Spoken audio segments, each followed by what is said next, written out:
what motivates me most is the response from people with whom I'm working or the people I meet. If I get a positive response back or I see the results that have a positive outcome, that motivates me and make me want to do more. And clearly, I come from a place of caring and wanting people to be comfortable in their lives, and I'm motivated when I can see that happening. So really, just surrounding myself with people. When I was in high school, I thought I was going into anthropology because I read a Margaret Mead book, a book about Margaret Mead's life and her work in other countries. And from that point on, I became interested in people. And I just love learning about people's culture and the differences. So that motivates me.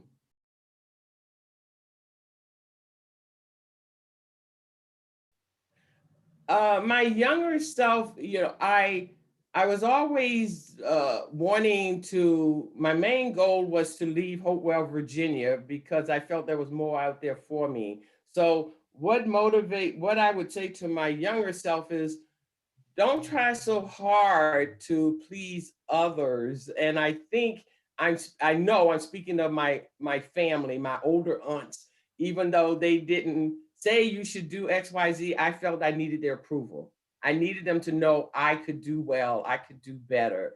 And I would say that to my younger self, be yourself, have confidence in yourself, and move forward with that. Feel that you can accomplish it. And I would say that to myself. I know it now, and I'm comfortable now with myself in my own skin. So I would say that I don't try so hard to please others, but please yourself.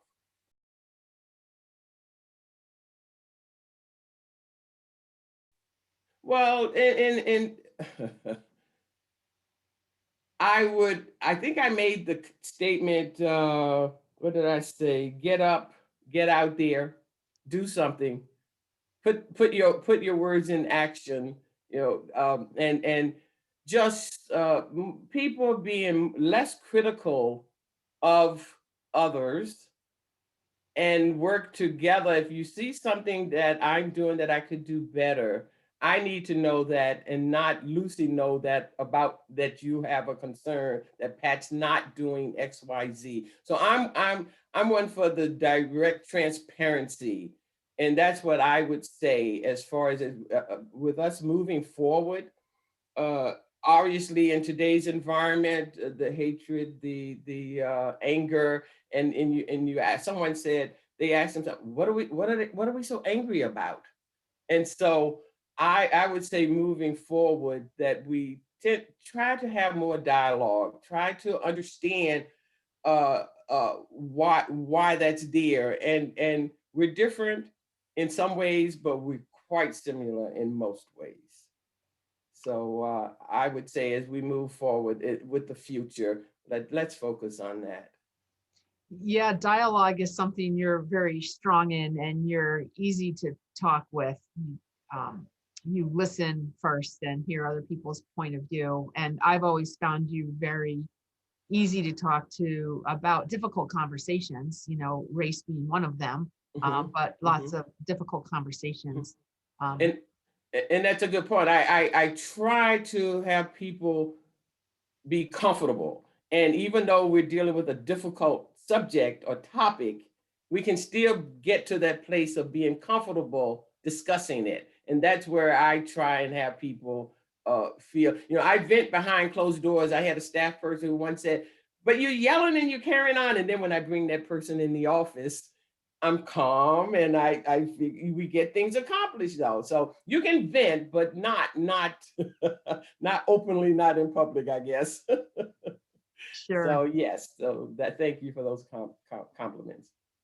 Yeah, so you were a little reluctant for this at first, and so why were you a little bit reluctant to be recognized in this fashion?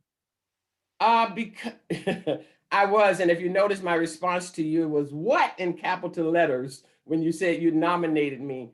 I it's always tough sometimes for some people to. I had a staff person at Cornell when I was there to say to me, you need to toot your horn more.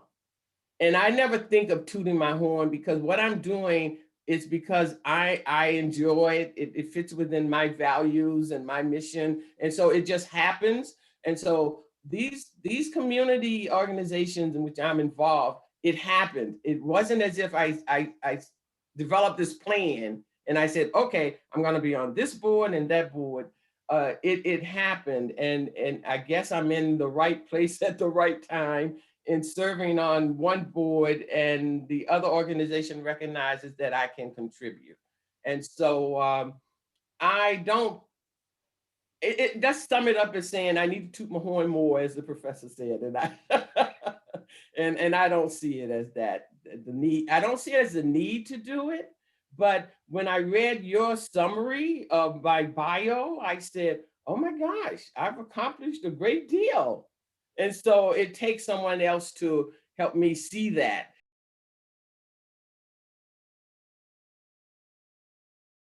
It's definitely different in that well, first of all, I didn't know I'd be a mom with a handsome 35-year-old son and gorgeous grandkids. So that's one plus. The other thing is when I left, I always knew I wanted to go further than high school because my mom cleaned the homes of white families. And that was hard work for her. And then I had the opportunity, I wanted my own money. So I worked in the peanut field, weeding peanuts, and just to have my own money. And I thought, nope, have to get out of that. I have to get my education and move forward. So I knew I wanted a higher education than high school. So I said, I want to be an interior designer. And I enrolled at Virginia State University in the College of Home Economics in applied arts because I'm going to be that designer. And the head of the department at Virginia State, Dr. Jordan, still remember her name, said, anyone graduating from this department will have a degree in education. And I rant and rave because that's not what I wanted. Well, then it snowballed to this same professor saying, I want you to come for an interview for a position with Cornell Cooperative Extension in New York State.